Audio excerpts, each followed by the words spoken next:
North Karnataka ಹೋಗಿದ್ದಾರೆ ಬಿಸಿಲು ನೋಡ್ಕೊಂಬರೋಕ್ಕೆ. ಇಲ್ಲ, ಅವ್ರಿಗೇನೋ ಫಂಕ್ಷನ್ ಇತ್ತಂತೆ, ಅಲ್ಲಿ ಅವರು ಹೋಗಿದ್ರು. ನಾನು ಬೆಳಗ್ಗೆ ಮೆಸೇಜ್ ಹಾಕಿದೆ, we are going to miss you ಅಂತೇಳಿ. Immediately he responded with his own style of messaging. ನಾ ಹೇಳೋಕ್ಕಾಗಲ್ಲ, but he send lots of love to every one of you. ತುಂಬ ಚೆನ್ನಾಗಿ ಆಗಲಿ ಅಂತ ಹೇಳಿದ್ರು. ನನಗೆ ಒಂದು ಖುಷಿ, ಇದು ನಮ್ಮದು ನಮ್ಮ ನಿರ್ಮಾಣ ಸಂಸ್ಥೆಯಿಂದ 4ನೇ ಸಿನಿಮಾ. ಇಷ್ಟು ದೊಡ್ಡ ಪ್ರಮಾಣದೊಳಗೆ ವಿಜೃಂಭಣೆಯಿಂದ ವಿಶೇಷ ದಿನದೊಳಗೆ ಕುಂಬಳಕಾಯಿ ಆಗಿರಲಿಲ್ಲ.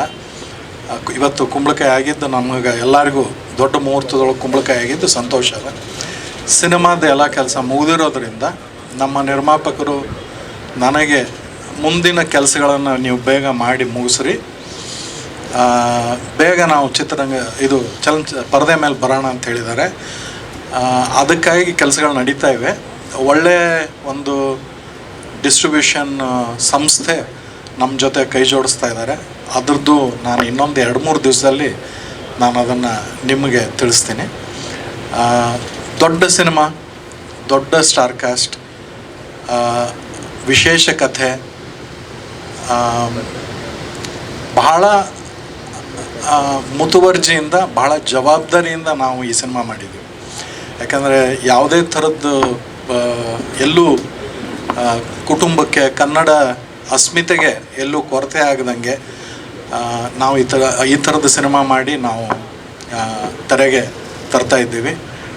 ನಮ್ಮದು ಕೆಲವೊಂದು ಪಬ್ಲಿಸಿಟಿದು, ಪ್ರಿಂಟ್ದು ನಾವು ಬಿಸ್ನೆಸ್ಗೆ ಅಂತ ಮಾತಾಡಿದಾಗ ಅದೆಲ್ಲ ಮಾಡಿದಾಗ ಒಂದು ಸಣ್ಣದೊಂದು ವಿಶೇಷ ಹೇಳ್ಬಿಡ್ತೀನಿ. ಮಾಡಿದಾಗ ನನಗೆ ಒಬ್ಬರು ಎಕ್ಸಿಬಿಟ್ರು ಹೇಳಿದ್ರು, ಇದು ಒಳ್ಳೆ ಮಲಯಾಳಂ ಸಿನಿಮಾ ಥರ ಇದೆಯಲ್ಲ ಅಂದರು. ನನಗೆ ಅಂದರೆ is it a compliment or is it something else, I didn't know. But I said no, it is ಪಕ್ಕಾ ಕನ್ನಡ ಸಿನಿಮಾ ರೀ ಇದು. ನಾವು ಸ್ಟ್ರೇಟು ಕತೆ, ತುಂಬ ಚೆನ್ನಾಗಿ ಕತೆ. ಈಗೇನಾಗಿದೆ ಅಂದರೆ standard has been raised and then good cinemas are considered to be Malayalam cinemas. So I hope this cinema reference ಆಗಿ ಉಳಿಯುತ್ತೆ. Good cinemas are Kannada cinemas. ನಮ್ಮ ಕನ್ನಡ ಸಿನಿಮಾಗಳು ಉತ್ತಮ, ಅತ್ಯುತ್ತಮ ಸಿನಿಮಾಗಳಂತ ಹೆಸರಾಗುತ್ತೆ ಅಂತ ನಾನು ಅಂದ್ಕೊಂಡಿದ್ದೀನಿ. ಇಷ್ಟು ಹೇಳಿ ನಾನು 4 ಮಾರ್ಕ್ ಮುಗಿಸ್ತೀನಿ.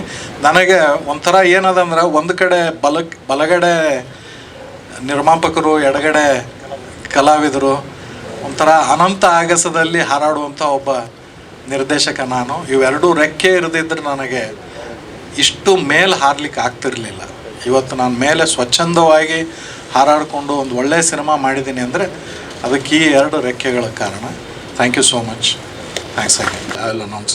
ನಮ್ಮ ಡಿಸ್ಟ್ರಿಬ್ಯೂಷನ್ ಸಂಸ್ಥೆ ಜೊತೆ ನಮ್ಮದು ಕರಾರು ಪತ್ರ, ಒಪ್ಪಂದ ಪತ್ರ ಸೈನ್ ಆದ ತಕ್ಷಣ ಅನೌನ್ಸ್ ಮಾಡ್ತೀನಿ. ಬಹುಶಃ ಮೇ ನಾವು ಟಾರ್ಗೆಟ್ ಮಾಡ್ತಾಯಿದ್ದೀವಿ. ಮೇ ಸದ್ಯಕ್ಕೆ ನಮ್ಮದೆಲ್ಲರದು ಒಂದೇ ವಿಚಾರ ಏನು ಅಂದರೆ, ಇದು ಕನ್ನಡ ಸಿನಿಮಾ, ಕನ್ನಡಿಗರಿಗೆ ಮಾಡಿದ ಸಿನಿಮಾ. ಹಾಗಾಗಿ ಮೊದಲು ನಾವು ನಮ್ಮ ಕನ್ನಡ ಪ್ರೇಕ್ಷಕರನ್ನು ಮೆಚ್ಚುಗೆ ತೊಗೊಂಡು ನಾವು ಮುಂದಿಂದ ಹೋಗ್ತೀವಿ.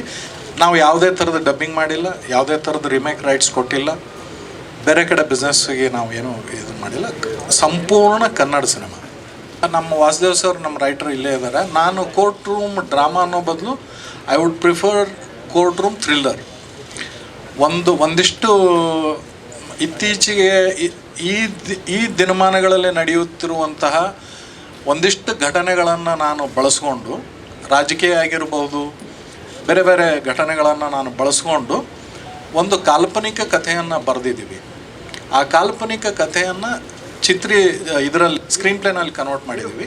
ಅದನ್ನು ನಾವು ನಿಮ್ಮ ಮುಂದೆ ಇಡ್ತಾ ಇದ್ದೀವಿ. ಇದು ಕೋರ್ಟ್ ರೂಮ್ ಥ್ರಿಲ್ಲರ್ ಅಂತ ಕರೆಯೋಕ್ಕೆ ಇಷ್ಟಪಡ್ತೀನಿ. ನಾವು ಸುಮಾರು 55ರಿಂದ 60 ದಿವಸದವರೆಗೆ ಶೂಟ್ ಮಾಡಿದ್ದೀವಿ. ಸಂಪೂರ್ಣ ಬೆಂಗಳೂರು, ಎಲ್ಲೂ ಹೊರಗೆ ಹೋಗಿಲ್ಲ.